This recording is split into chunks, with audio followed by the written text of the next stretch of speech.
They didn't come. I remember staring at the empty chairs where my parents should have been. The violins played, the flowers were perfect, and yet that absence cut through me sharper than any blade. When I called, still in my dress, still shaking, their words echoed, cold and rehearsed. "Enjoy marrying your plumber. We won't be embarrassed with you." My mother's tone, icy, detached. My father, silent in the background. And then the line went dead. For a moment I couldn't breathe. Years of loyalty, of being the good daughter, meant nothing. My crime? Falling in love with a man who worked with his hands. I thought of my sister's wedding 2 years ago.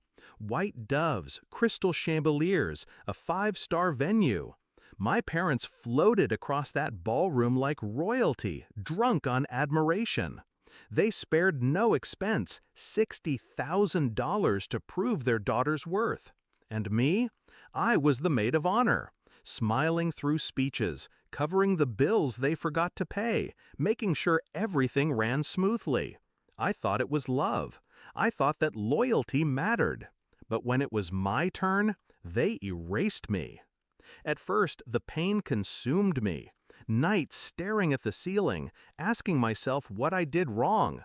Then came the anger. Slow, simmering, focused. I didn't explode. I calculated. If they wanted to be embarrassed by my husband, I would make them envy him instead. So I waited. I listened. I built my silence into a weapon. My husband, Daniel, wasn't just a plumber. He was sharp, ambitious, relentless. His hands might have been calloused, but his mind was precise. He had been quietly building something: contracts, partnerships, investments. And I had been listening during every late-night conversation, every whispered plan. Together, we weren't small. We were growing, powerful even. That night, after my parents' rejection, I sat across from Daniel in our small kitchen. I told him everything, every cruel word, every comparison to my sister, every dismissal. He didn't rage. He just reached across the table, squeezed my hand, and said, "Then let's make them watch." The first step was silence. I didn't confront them. I didn't chase them. I let them believe they'd cut me off. That confidence would be their downfall. The second step was visibility. Daniel signed a major city contract 6 months later.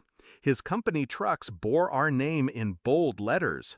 We hosted fundraisers, dinners, charity events, quietly, strategically, inviting people who mattered.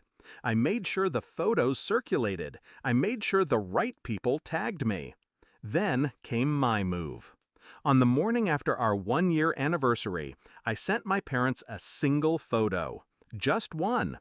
Daniel, in a tailored suit, shaking hands with the mayor. Behind them, a banner: Partnership for City Infrastructure. The caption, just 3 words: My husband. Ours. I hit send and went about my day. By evening, my phone vibrated with 40 missed calls. My mother, my father, my sister. Then the texts, panicked, pleading. "We need to talk. Why didn't you tell us? Call us immediately." Suddenly, the same man who embarrassed them was the son-in-law they wanted. Suddenly, I was useful again. But I didn't answer. Not yet. Weeks later, I saw them in person for the first time since my wedding. They cornered me at a charity gala, one they hadn't been invited to. My mother smiled, that rehearsed social grin. "Darling, you should have told us. We had no idea Daniel was so successful." I stared at her, calm, unflinching. "You didn't care to know." Her smile faltered. My father cleared his throat. "We just want to be part of your life again." I leaned in, close enough for only them to hear. My voice was steady, surgical. "You wanted me to enjoy marrying my plumber, and I have, every second. The only difference is you'll never enjoy it with me." I left them standing there, small and desperate, in a room full of people who no longer looked at them. The truth? I don't need their approval. I never did. What I wanted was for them to feel the weight of their own arrogance, to choke on the taste of doors they slammed shut, only to watch me open better ones. And now, every time they see my name in a headline, every time someone asks about their brilliant daughter and her husband, they're reminded of the moment they chose pride over love. That is my revenge. Not anger, not shouting, exile. I gave them silence, and in that silence, they heard everything they refused to see. I am not the forgotten daughter. I am the one who walked away and never looked back.